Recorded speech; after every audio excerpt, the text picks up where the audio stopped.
사랑하고 축복합니다. 오늘도 하루가 시작이 됐는데요. 이제 이번 한 주간 동안 저희 이제 캠퍼스에서는 월화수목 매일 밤 10시에 이렇게 시험 기간 간식 행사를 했어요. 간식 행사가 뭐냐면 이제 중간고사나 기말고사 그 전주에 이제 그 공식적인 모임은 하지 않고 한 4, 50분 정도만 딱 시간을 가지고요. 그 월화수목 중에 자기가 올 수 있는 날짜에 오면 이제 주로 이제 뭐 제가 준비를 해서 뭐 도시락이나 아니면 그 뭐지 뭐 맘스터치 햄버거나 뭐 이런 거를 준비를 해서요. 뭐 이렇게 4일 동안 진행을 합니다. 그래서 그걸 먹고 짧게 나눔하고 서로 격려하고 서로 축복하는 노래 불러주고 이렇게 하는 거를 지난 5년 동안 했는데요. 올해는 이 또 코로나 때문에 온라인으로 다 진행을 했습니다. 온라인으로 진행을 했는데 이것도 나름대로 뭐안 하는 것보다는 하는 게 그래도 좋았던 것 같습니다. 학생들에게 그 뭐 이렇게 세 가지 뭐 베스킨라빈스, 스타벅스, 그다음 햄버거 세트 뭐 이렇게 주고 함께 또 기도하고 나누고 또 요즘 자기 근황 나누고 또 셋 중에 하나 선택하게 했거든요. 근데 많이 즐겁게 또 잘했던 것 같습니다. 근데 또 오지 못한 학생들이 있어서 아쉬웠는데요. 어떤 형태로든 우리가 믿음의 공동체를 세워가고 또 나누고 돌보고 타인에게 관심 가지는 일을 계속 해야 되는 것 같습니다. 그리고 그 사람들에게 그래도 힘이 있는 사람이, 그래도 마음에 힘이 있는 사람이, 그래도 영적인 지금 힘이 있는 사람이 이 일을 해야 되는 것 같습니다. 그래서 이 아침마다 혹은 뭐 아침이든 오후든 저녁이든 이 큐티 영상을 말씀 영상을 함께 보고 듣는 우리 분들이 그 한 사람이 되면 좋겠습니다. 저 또한 계속 그런 사람으로 몸도 마음도 계속 건강하게 하루하루 살아가고 싶습니다. 오늘은 디모데후서 1장 9절에서 18절 말씀인데요. 오늘 말씀 속에서는 바울이 어제라는 표현은 그런데 1장 1절에서 8절의 말씀 속에서는 사도 바울이 사랑하는 아들 디모데에게 편지한다 그러면서 사도 바울 디모데가 어떻게 보면 지금 약간 위축되어 있는 어려움이 있어 보였는지 디모데를 격려하고 다시 한번 디모데를 보고 싶다라고 말하고 디모데를 이렇게 다시 한번 격려하는 그런 말씀이었습니다. 그래서 이어서 9절부터 18절 말씀 속에서는 바울이 디모데에게 너의 부르심이 무엇인지에 대해서 이야기를 하고 있습니다. 1장 9절에 보면 이렇게 말합니다. 하나님이 우리를 구원하사 거룩한 소명으로 부르심은 우리 행위대로 하심이 아니요 오직 자기의 뜻과 영원 전부터 그리스도 예수 안에서 우리에게 주신 은혜대로 하심이라 라고 말하고 있습니다. 바울은 그 은혜라는 단어를 많이 사용하는 것 같습니다. 바울 서신에 특히 갈라디아서, 로마서 보면 은혜라는 단어를 많이 사용합니다. 카리스라는 이 단어를 많이 사용하는데요. 왜 그럴까요? 바울은 어느 누구보다도 은혜가 무엇인지 잘 아는 사람입니다. 그리고 행위대로 하는 것이 아니라 하나님의 부르심이 은혜대로 한다는 게 무엇인지 아는 사람입니다. 왜냐하면 본인이 예수님을 핍박했던 사람이잖아요. 핍박했던 사람이고 자기가 어떻게 보면 은혜가 아니면 이 삶을 살 수가 없죠. 그런데 그 은혜의 근거를 부르심의 근거를 사도 바울은 어디에 두냐면 엄마 아빠도 아니고요. 영원 전부터라고 그 부르심의 근거를 둡니다. 그리고 부르심의 근거도 내가 널 설득한 것도 아니라 누가 하라고 한 것이 아니라 그리스도의 뜻에 따라라고 말합니다. 그 시점은 영원 전부터 그리고 그걸 주도하신 분은 그리스도라고 이야기를 합니다. 은혜와 행위의 차이를 바울은 명확히 합니다. 핍박했던 자기를 예수 그리스도를 그렇게 증오했던 그 자기 자신을 먼저 찾아오셔서 자기가 알게 된 것도 아니고 직접 찾아오셔서 이방인의 사도로 자기를 부르셔서 이 삶을 살게 한 그 예수님의 그 은혜를 사도 바울은 기억하고 있는 것입니다. 그래서 이거는 주님의 계획이고 주님이 주도하지 않으면 안 된다는 것을 사도 바울은 잘 알고 있습니다.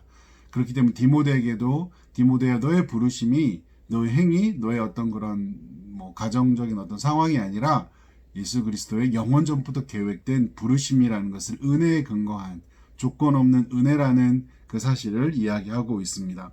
그리고 바울은 자신이 복음을 위해서 선포자, 사도, 교사로 세움을 입었다라고 말합니다. 그리고 사도 바울은 자기가 고난을 이런 걸 통해서 세움을 입었는데 고난이 있었다는 거예요. 고난을 받지만 부끄러워하지 않는다라고 말합니다. 왜냐하면 그리스도가 능히 지켜주실 것이기 때문에. 제가 어제 잠깐 이야기를 나눴었는데요.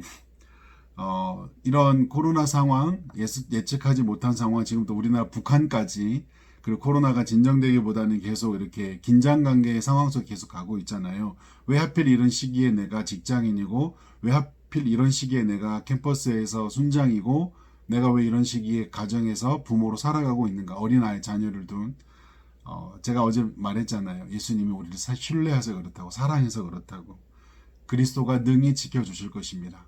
저와 여러분을 각 가정에 어떤 역할 있는 사람으로, 자녀로 혹은 부모로 혹은 일터에서 어떤 맡은 사람으로 혹은 사역자로 이 부르신 이유는 그가 능히 지켜주실 것이기 때문이다. 그리고 우리를 정말 많이 신뢰하시기 때문에, 우리가 해야 될 중요한 일이 앞으로 반드시 있기 때문에 지금 저와 여러분은 지금 이 시기를 겪게 하시는 것입니다. 그래서 우리가 더더욱 이 시기에는 주님의 말씀을 더 가까이 해야 하고 주님께 더 기도하는 시간을 반드시 가져야 합니다.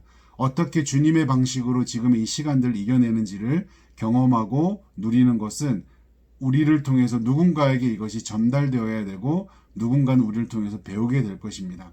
그래서 우리가 더 주님을 의지하면 좋겠습니다. 바울은 디모데를 또 사랑과 믿음으로 대했습니다. 자기가 가르친 것을 건 지키라고 말합니다. 정말 쉽지 않죠. 사도 바울은 디모데를 사랑과 믿음으로 대했기 때문에 자기가 가르친 것을 지키라고 말합니다. 그리고 성령께서 부탁한 아름다운 것을 지키라고 말합니다. 아름다운 것은 각자가 아마 해석이 다양할 것 같아요. 그런데 성경의 흐름상 볼 때 아름다운 것은요, 예수님의 방식이 아름다운 것입니다. 강자가 약자를 사랑하고, 가진 자가 가지지 않은 자를 돌아보고, 힘 있는 자가 힘이 없는 자를 도와주는, 그것이 아름다운 것을 지키는 것입니다. 전능자이신 예수 그리스도가 힘없는, 스스로 죄의 문제 해결하지 못하는 피조물을 십자가에서 죽으시고 부활하신 것, 그것이 속림입니다. 아름다운 것은 예수님의 방식입니다. 그 예수님의 방식을 저도 우리 여러분도 삶의 현장에서, 일터에서, 일상에서 그 아름다운 것을 지켜가면 좋겠습니다. 주님의 방식이 아름다운 것입니다. 주님의 방식은 치밀하게 계산하지 않습니다. 주님의 방식은 순전합니다. 나를 위해 재산을 축적하기 위해 양심을 팔거나 인간관계, 사람을 버리지 않습니다. 내가 더 성공하기 위해, 내 자리를 보존하기 위해 신앙의 양심을 버리거나 사람을 구별하거나 판단하지 않습니다. 반대입니다. 신앙을 지키기 위해 일을 합니다. 섬기기 위해 일을 합니다. 더 많이 나누기 위해 돈을 법니다. 더 많이 잘 섬기기 위해 우리가 흠없는 자로 살기를 애를 씁니다. 왜냐하면 나의 허물로 인해, 실수로 인해 나를 따르는, 나와 함께하는 이들이 상처를 받을 수 있으니까. 그만큼 아름다운 것이라는 것은 예수님의 방식입니다. 가진 자가 가지지 않은 자를, 힘 있는 자가 힘이 없는 자를, 더 많이 아는 자가 덜 아는 자를 섬기고 돕는 것, 나누는 것, 더 많이 나누기 위해 더 많이 가지는 것, 그것이 성경의 방식입니다. 그리고 바울은 자신을 떠난 사람들에 대해서 이야기를 합니다. 그 이름 중에 부겔로와 흐모게네를 말하는데, 부겔레와 허모게네는 자세하게 나와 있지 않습니다. 어느 주석이나 책에도.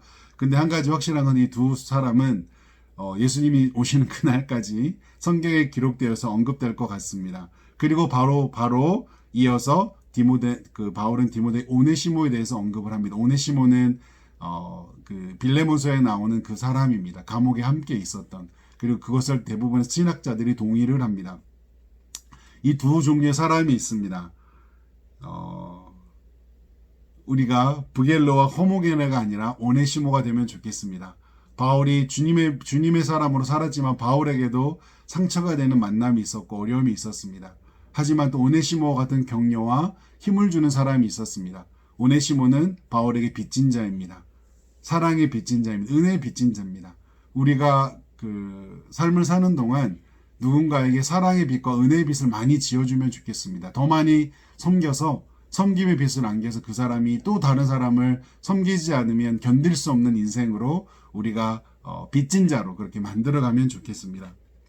오늘 하루도 오늘 금요일인데요. 오늘 하루도 나에게 주어진 역할 속에서 믿음으로 살아가면 좋겠습니다. 그것이 버겁습니까? 주님이 여러분을 사랑하는 중요한 증거입니다. 그리스도가 능히 지켜주실 것입니다. 그리고 성령이 주신 아름다운 것, 성경의 방식, 예수님의 방식, 나의 일상 속에서 이것들을 지켜가기를 소망합니다. 이것이 정체성입니다. 그리고 은혜로 살아가면 내 인생이 은혜라면 덤이라면 감사가 있고요. 내 인생이 내 것이고 내 행위로 이루어진 걸 생각하면 불평과 불만과 비교밖에 없을 것 같습니다.